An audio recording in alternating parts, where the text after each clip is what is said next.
साम्योपासन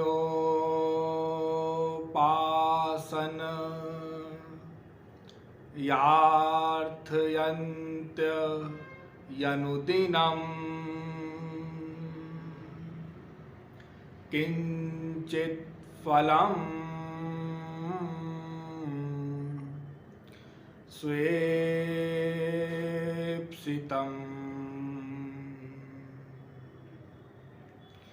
केचिद् स्वर्गमथा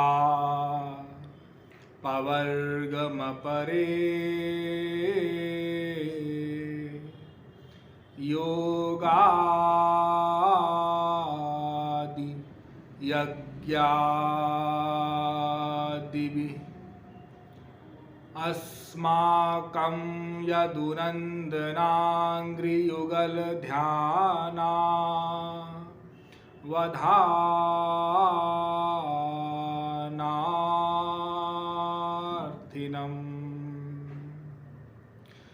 किं लोकेन दमेन किं नृपतिना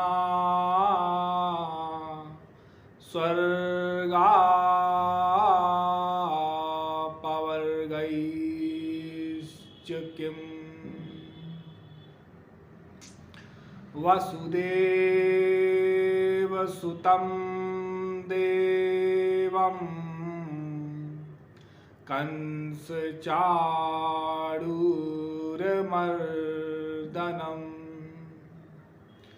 देवकी परमानन्दं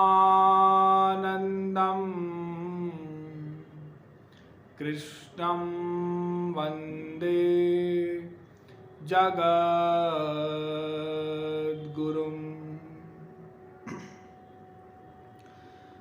नमः कमलनाभाय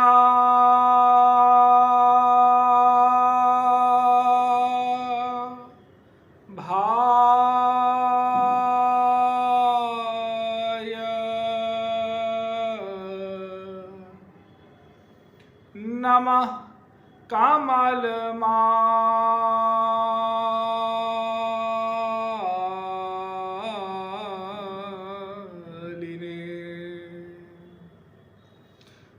नमः कमलपादाय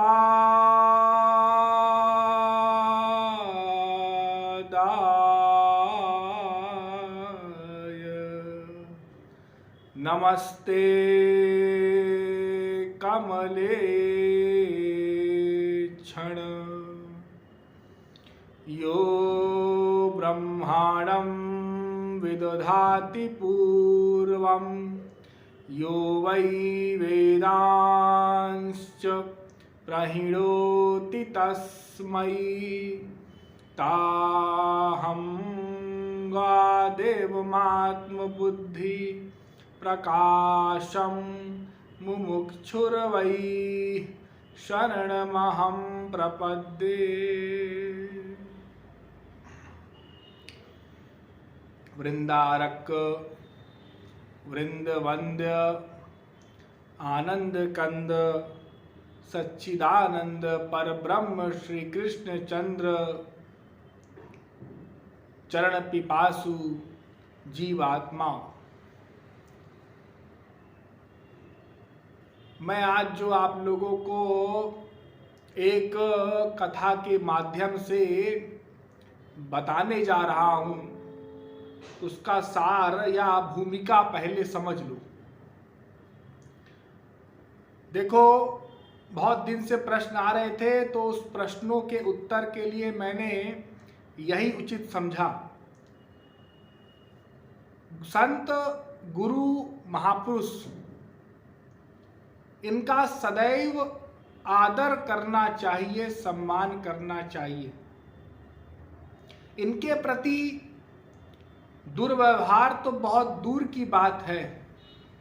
यदि कोई मन से भी खराब चिंतन कर लेगा और वह भगवत प्राप्त महापुरुष है।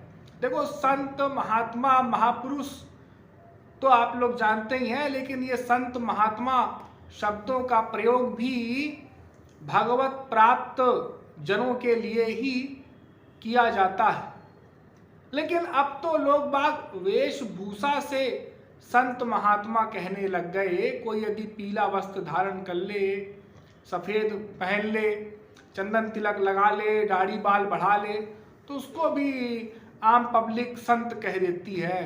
लेकिन मैं उनकी बात नहीं कर रहा हूँ, मैं भगवत प्राप्त अर्थात जिन्होंने भगवान को प्राप्त किया, मैं उन संतों की बात बताऊंगा। तो ऐसे संतों के प्रति जिन्होंने भगवान को प्राप्त कर लिया, जो स्वयं भगवत स्वरूप हो गए, उनके प्रति मन से भी दुर्व्यवहार, मन से भी खराब चिंतन, इसको नाम अपराध कहते हैं। मन से सोचना भी अपराध है खराब उनके प्रति। रट लीजिए आप लोग इस शब्द को, नाम अपराध।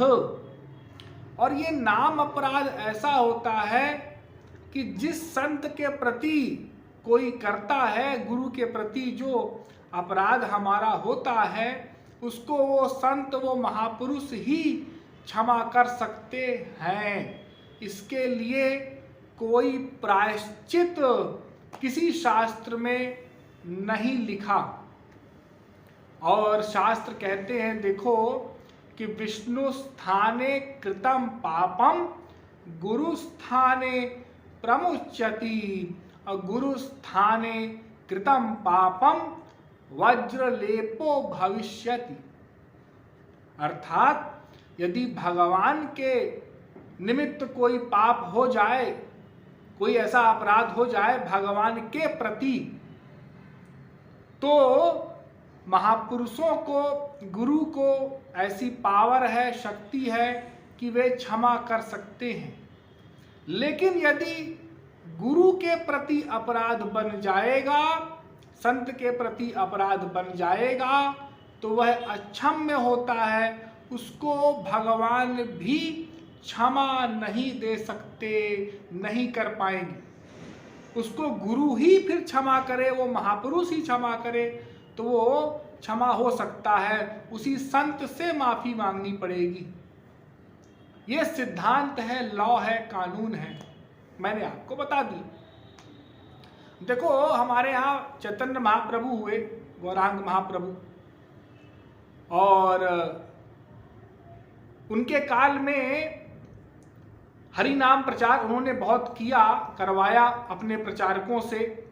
तो उनके समय में दो प्रचारक उनके हुए, दो शिष्य कह लीजिए, स्वामी नित्यानंद और हरिदास प्रभु।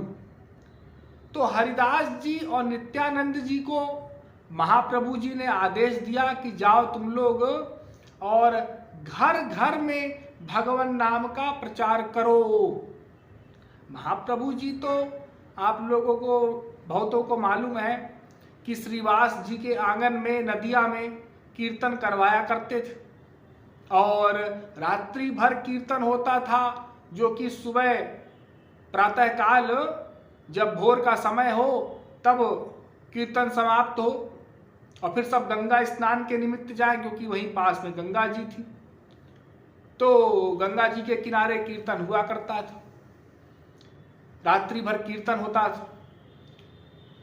उसमें भी बहुत से लोग, हजारों व्यक्ति जाया करते थे, पूरा का पूरा गांव और आसपास के गांव के लोग भी जाया करते थे कीर्तन।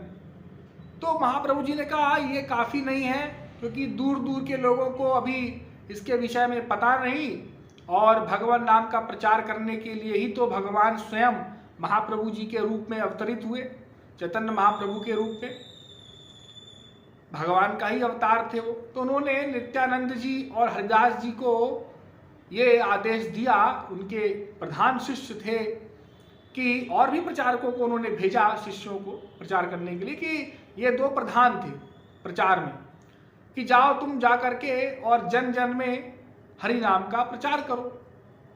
कैसे प्रचार करना है प्रभु? तूने बताया कि देखो तुम लोग हरि नाम कीर्तन करते हुए महामंत्र करवाया करते थे, महामंत्र का जाप कीर्तन, हरे राम राम राम हरे हरे, हरे कृष्ण कृष्ण कृष्ण हरे हरे। इसका जाप करते हुए तुम लोग गली गली में जाना, गांव गांव में जाना, नगर नगर में जाना, घर घर में जाना और लोगों से भिक्षा मांगना। जब वे भिक्षा देने आए, आटा चावल दाल, ये मत स्वीकार करना, मत लेके आना। उनसे कहना कि एक बार इस महामंत्र का जप करिए आप लोग, और इस महामंत्र का जाप रूपी भिक्षा तुम लोग उनसे लेकर के आना। घर घर में प्रचार करना। ऊंच नीच ये मत देखना कि कोई ब्राह्मण है कि क्षत्रिय है कि वैश्य है कि शूद्र है, कोई शराबी है कि कोई कबाबी है, कोई दुष्ट है कि कोई साधु है। सबको समान रूप से भगवान नाम रूपी ये दान प्रदान करो, जाओ प्रचार करो भगवान का। तो ये लोग प्रायः जाया करते थे भगवान नाम प्रचार प्रसार के लिए, और गांव गांव में, नगर नगर में, गली गली में, सब जगह जाएं, भगवान नाम का प्रचार करें। जब स्त्रियां देने आए सामान तो वे हरि नाम जैसा उनके गुरुदेव ने, महाप्रभु जी ने कहा, उसी प्रकार से उनसे कहें और वे स्त्रियां भी महामंत्र का जाप करें और ये फिर दूसरे घर चले आए बिना भिक्षा लिए। भिक्षा ये लेते नहीं थे किसी से, अन्न वगैरह की भिक्षा। तो उसी नगर में, नवद्वीप में ही दो पंडित जगाई और मधाई नाम के रहा करते थे। वे जन्म से तो ब्राह्मण ही थे, लेकिन शराब के नशे में मत रहते थे सदैव, और उनको वहाँ का जो काजी था, जो मुगल का शासक, उसकी वजह से उनके तरफ से उनको पावर थी, शक्ति थी। वहाँ के कारोबार को देखा करते थे और लोगों से कर वसूली किया करते थे। कारोबार क्या देखते थे वो लोग, तो कर वसूली ही करते थे, पब्लिक को परेशान ही करते थे।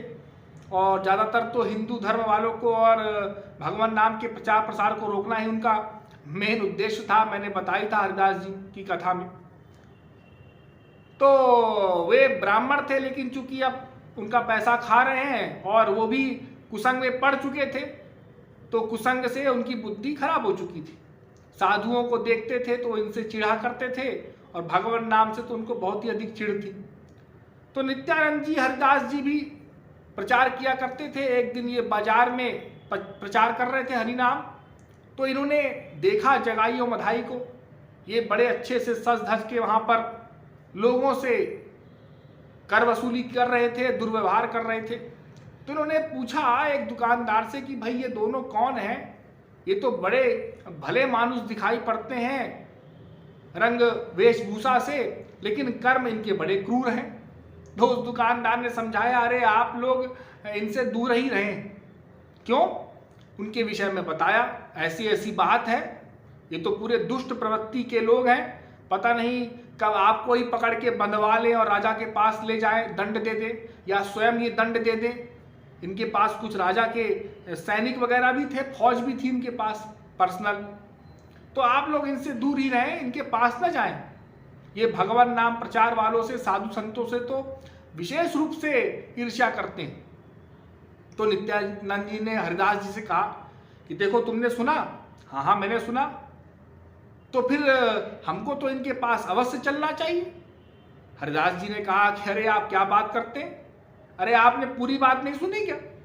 ये दुष्ट प्रवृत्ति के लोग हैं, हमको पकड़ लेंगे, बांध लेंगे। तो उन्होंने कहा कि आपको गुरुदेव की आज्ञा, प्रभु की आज्ञा का स्मरण नहीं है फिर तो। हरिदास जी बोले कैसी बात कर रहे हो? अरे प्रभु ने तो कहा था कि सबको समान रूप से और भगवान नाम का प्रचार प्रसार करना है। कोई ऊंचा हो नीचा हो, ऊंच हो नीच हो, कोई हो, दुष्ट हो साधु हो, हमको तो सबको भगवान नाम देना है। तो उन्होंने कहा ठीक है, ये बात ठीक है, लेकिन विशेष रूप से अब इन्हीं के पास जाकर के, और फिर वही वाला हाल है कि कहावत है ना कि बरैया के छत्ते में हाथ डालने वाली बात, और फिर बोले मधुमक्खी ने काट लिया। हाँ, तो वो क्यों कर रहे हैं आप? विशेष रूप से इनके पास ही हम क्यों चलें? हम और लोगों के पास जाकर के भगवान नाम का प्रचार प्रसार करें। तो नित्यानंद जी ने कहा कि देखो, जो वैद्य होता है, वैद्य डॉक्टर, वो सबसे जो सही वैद्य होता है जो पैसा कमाने वाला वैद्य है मैं उसकी बात नहीं करता, जो सही वैद्य होता है चिकित्सक, वो पहले उसी के पास उसी का इलाज करता है जिसको सबसे अधिक आवश्यकता हो, जो सबसे अधिक रोगी हो। तो हम लोग और भगवान नाम का प्रचार कर रहे हैं और ये सबसे अधिक दुष्ट प्रवृत्ति के लोग हैं, इनको सबसे अधिक आवश्यकता है भगवान नाम की, भगवान के संग की। इसलिए मैं तो इनके पास जाऊंगा, आपको चलना हो तो चलिए, नहीं तो कोई बात नहीं। तो हरिदास जी ने कहा ठीक है चलो, मैं भी चलता हूं। जब ये उनके डेरे के पास गए, जो उनका कनात वनात उनकी बंदी थी, वे वहां पर नशे के, शराब के नशे में मत्त बैठे हुए थे और 2-4-10 लोग भी फौज वगैरह उनके पास में थी। ये कीर्तन करते हुए गए तो उन्होंने इनका परिचय जाना, पूछा तो इन्होंने कह दिया कि अरे परिचय जान के क्या करोगे, आप भगवान का नाम लो। नित्यानंद जी ने कह दिया अरे कृष्ण जपो, कृष्ण कहो, लेहु कृष्ण नाम, अरे कृष्ण माता कृष्ण पिता, इस प्रकार का नाम जपो, हरे राम कहो, हमारा परिचय जान करके क्या करोगे। तो ये शराब के नशे में धुत तो थे ही, और साधु संतों से इनको विशेष ईर्ष्या थी। जो राक्षस प्रवृत्ति के लोग होते हैं उनको साधु संतों से विशेष ईर्ष्या होती है वे नहीं चाहते कि साधु संत लोग हमारे इर्द गिर्द आए, क्योंकि फिर वो सत्संग की बातें करेंगे, उनको तो कुसंग चाहिए, संसार चाहिए, तो वे फिर उनसे चिढ़ते हैं। अरे प्रचारकों से भी, संतों से भी, कथाकारों से भी संसारी लोग ईर्ष्या करने लग जाते हैं। अरे इनको किसने बुलाया, यहाँ सत्संग क्यों रखवाया गया है, अब ये 7 दिन 10 दिन यहाँ पर सत्संग करेंगे, साउंड लगाएंगे, माइक लगाएंगे, हमको डिस्टर्ब होता है। लो पूरी जिंदगी संसार की बातें सुन रहे हैं, दिन रात संसार की चर्चा कर रहे हैं, लेकिन भगवान के नाम से दिक्कत है। तो नित्यानंद जी ने परिचय तो दिया नहीं, ऊपर से मजाक कह के बोल दिया कि भगवान का नाम लो। जैसे उनका मजाक उड़ाया, उनको ऐसा लगा, उनको तो और अधिक लगा। तो उन्होंने फौज को, अपने सैनिकों को कहा कि अरे इन दोनों को पकड़ लो, बांध दो, और पकड़ने के लिए सैनिकों को भेजा। जैसे नित्यानंद जी ने सुना तो उन्होंने हरिदास जी को और इशारा किया कि भागिए यहाँ से, और दोनों भागने लगे, भाग के चले गए। हाथ पकड़ लिया हरिदास जी का, और हरिदास जी थोड़ा सा वृद्धावस्था के थे, तो उनका हाथ पकड़ के कई दूर तक उनको ले गए। और फिर अंत में हरिदास जी ने उनको डांटा भी कि देखो इस प्रकार की चंचलता ठीक नहीं है, हमने आपको मना किया था, लेकिन उसके बाद भी आप विशेष रूप से उन्हीं के पास गए। अभी वो हमको पकड़ लेते तो फिर हमारा प्रचार उचार सब बंद हो जाता, और फिर प्रभु से हम क्या कहते। और जब ये लोग पहुँचे श्रीवास जी के घर में, प्रभु वहाँ कीर्तन करा रहे थे। कीर्तन जब बंद हुआ तो हरिदास जी तो थोड़ा सा रोष में थे, क्रोध में। नित्यानंद जी तो वैसे ही बैठे थे, खिलखिलाते हुए कीर्तन कर रहे थे। तो उनसे पूछा कि आज प्रचार कैसे हुआ, कहाँ कहाँ आप लोग प्रचार के लिए गए। तो उन्होंने सब कुछ वृत्तांत बताया, सारा सब कुछ सुनाया, और बाद में बताया कि इस प्रकार से इन्होंने आज किया, आज तो हम लोग पिटते पिटते छूटे नित्यानंद जी की वजह से, ये अपनी चंचलता छोड़ते ही नहीं। तो प्रभु ने भी कहा कि देखो हाँ ठीक है, विशेष रूप से उन्हीं के पास क्यों जाना है। तो नित्यानंद जी ने कहा कि देखिए ऐसा है कि आपने ही कहा था कि सब जगह समान रूप से प्रचार करो, इसलिए हम गए। फिर प्रभु कुछ कहे नहीं, प्रभु कीर्तन में लग गए। कुछ दिनों के बाद वही दोनों जिस गली में, जिस मोहल्ले में भगवान प्रभु कीर्तन करवाया करते थे, उसी गली में उन्होंने अपना पड़ाव डाला, अपनी शिविर लगा ली। तो लोगों में भी काफ़ी खलबल मच गई कि भाई अब लगता है ये लोग कीर्तन वालों के पीछे पड़ेंगे, हो सकता है। अब महाप्रभु जी कीर्तन करवाया करते थे, प्रतिदिन प्रति रात्रि भर कीर्तन होता था, दिन में भी होता था कीर्तन। तो कीर्तन सुन करके इनको बड़ा अच्छा लगा।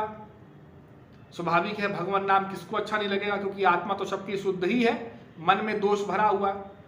इन्होंने भगवान को आमंत्रित भी किया कि हमारे यहाँ आकर के कीर्तन कराइए, हम जो व्यवस्था है कर देंगे, इस प्रकार से उनसे कहा, लेकिन भगवान ने कुछ उत्तर नहीं दिया। और फिर प्रभु अपने कीर्तन में लग गए। एक रात्रि की बात है, नित्यानंद जी वहीं से जा रहे थे, उन्हीं के पड़ाव में से, और हरि नाम जप करते हुए जा रहे थे। इन्होंने परिचय पूछा, अरे कौन है भाई, कौन जा रहा है यहाँ से। ये शराब के नशे में धुत थे, दोनों के दोनों भाई। तो इन्होंने कुछ उत्तर नहीं दिया। उन्होंने बोला कि अरे मैं अवधूत हूँ। अवधूत? अवधूत हो? हाँ। तो इनको मजाक लगा कि अरे अवधूत कोई नाम होता है, ये हमसे खिल्ली कर रहा। तो मधाई जो दूसरा वाला था, छोटा वाला भाई, उसने वहीं पास में एक मटकी रखी थी, उसको फेंक के मारा। तो नित्यानंद जी के सर में मटकी लगी और फूट गई और एक कोना गड़ गया, तो माथे से खून निकलने लग गया, वो एक खून फिर बहने लग गया। लेकिन नित्यानंद जी को बड़ा अच्छा लगा। नित्यानंद जी बड़े भाव विभोर हुए कि आज मेरी भक्ति और मेरा प्रचार सफल हुआ, क्योंकि जब तक कष्ट न मिले शरीर का और भगवान के निमित्त पीड़ा सहन करने को ना हो तो प्रचारक को मजा नहीं आता। तो नित्यानंद जी को बड़ी प्रसन्नता हुई। नित्यानंद जी तो हाथ ऊपर करके कीर्तन करने लग गए और मधाई फिर प्रहार करने गया, लेकिन जगाई ने समझा बुझा के रोक लिया कि भाई क्या कर रहे हो, साधु संत है, अवधूत वो ऐसे ही रहते हैं, कहीं भी खाते हैं पीते हैं तो अवधूत तो है ही है, इसमें गुस्सा होने वाली कौन सी बात। जगाई ने रोक लिया। अब किसी ने जाकर के बता दिया महाप्रभु जी से कि ऐसी ऐसी घटना हो गई और नित्यानंद जी पर प्रहार हो गया। तो महाप्रभु जी तो दौड़े दौड़े चले आए स्थल पर। उन्होंने देखा, उनको क्रोध आ गया, क्योंकि भक्त के प्रति अपराध भगवान सहन नहीं कर सकते, भगवान का कानून है। वो शरणागत हैं भगवान के, भगवान को योगक्षेम बहन करना है उनका। तो महाप्रभु जी तो ठाकुर जी स्वयं है, श्री कृष्ण स्वयं है, उन्होंने चक्र का आवाहन किया, सुदर्शन चक्र का। तो सुदर्शन चक्र आकाश से आ गया और जैसे ही आया तो मधाई ने देख लिया और नित्यानंद जी ने भी भगवान से प्रार्थना की कि अरे इस अवतार में तो आपने स्वयं कहा है, आश्वासन दिया है कि आप किसी पर कोप नहीं करेंगे। यदि आप ही स्वयं सुदर्शन चक्र से इनका गला काट देंगे तो फिर इनका कल्याण कहाँ हुआ? अरे इनका कल्याण कीजिए, इन पर कृपा कीजिए। तो मधाई चरणों में पड़ गया भगवान के और भगवान से क्षमा मांगने लगा कि मुझसे भूल हो गई, हम हैं तो ब्राह्मण कुल के, लेकिन कुसंग में पड़ के हमने अपना सर्वनाश कर डाला। अब महाप्रभु जी ने भी सुदर्शन चक्र को आदेश दे दिया वापस जाने के लिए, और लेकिन महाप्रभु जी का क्रोध गया नहीं। महाप्रभु जी क्रोधित थे और महाप्रभु जी ने यह कहा कि देखो ऐसा है कि मैं तुम्हें क्षमा नहीं कर सकता, मेरे जो भक्त हैं ये नित्यानंद जी सबसे ऊपर है, उसमें ये सबसे प्रधान शिष्य हैं, मेरे अंतरंग भक्त हैं, और इन पर तुमने प्रहार कर दिया, उन्हीं से जाकर के क्षमा मांगो और वे यदि क्षमा कर दें तो फिर मेरे पास आ जाना। तो मधाई और जगाई दोनों के दोनों जाकर के नित्यानंद जी के चरणों में गिर गए। नित्यानंद जी ने कहा अरे भाई मैं तुमसे क्रोधित नहीं हूं, क्या हुआ, इस शरीर में लग गया, थोड़ा सा चोट लग गया, खून निकल गया, अरे ये शरीर तो मैं हूं ही नहीं, ये शरीर तो एक दिन छोड़ना ही है, और थोड़ा सा इसमें से रक्त बह गया भगवान के प्रचार के लिए तो क्या हो गया, इसका रक्त तो वैसे भी अनंत जन्मों में अनंत बार संसार के लिए बहा ही है। जब ऐसा कहा तो उनके नेत्र, उनकी बुद्धि खुल गई, वो अपने आप को अपनी गलती समझ गए और फिर भगवान ने उनको क्षमा किया और ले जाकर के गंगा के पावन तीर्थ में, पावन गंगा जी में उनका स्नान करवाया और उनसे फिर वहाँ से उनसे कह दिया कि अब मैंने तुम्हारे सारे पाप क्षमा कर दिए, क्योंकि तुमने अपनी गलती मान ली और तुम आज से हरि नाम कीर्तन करो। तो भगवान ने इस प्रकार उनको क्षमा किया जब नित्यानंद जी से उन्होंने क्षमा मांगी विशेष रूप से। तो देखो संत के प्रति मैं बता रहा था ये इस कथा से, ये कथा थोड़ा सा लंबी हो गई, इस कथा से कि गुरु के प्रति अपराध करने वाला यदि भगवान के पास जाता है तो भगवान भी उसको क्षमा नहीं करते।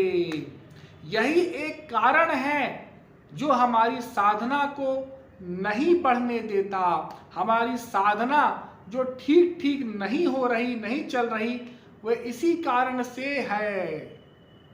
हमारी साधना क्यों गड़बड़ होती है? मन नहीं लगता, हम कहते हैं ना, मन नहीं लग रहा, साधना में बैठे हैं लेकिन मन भटकता है।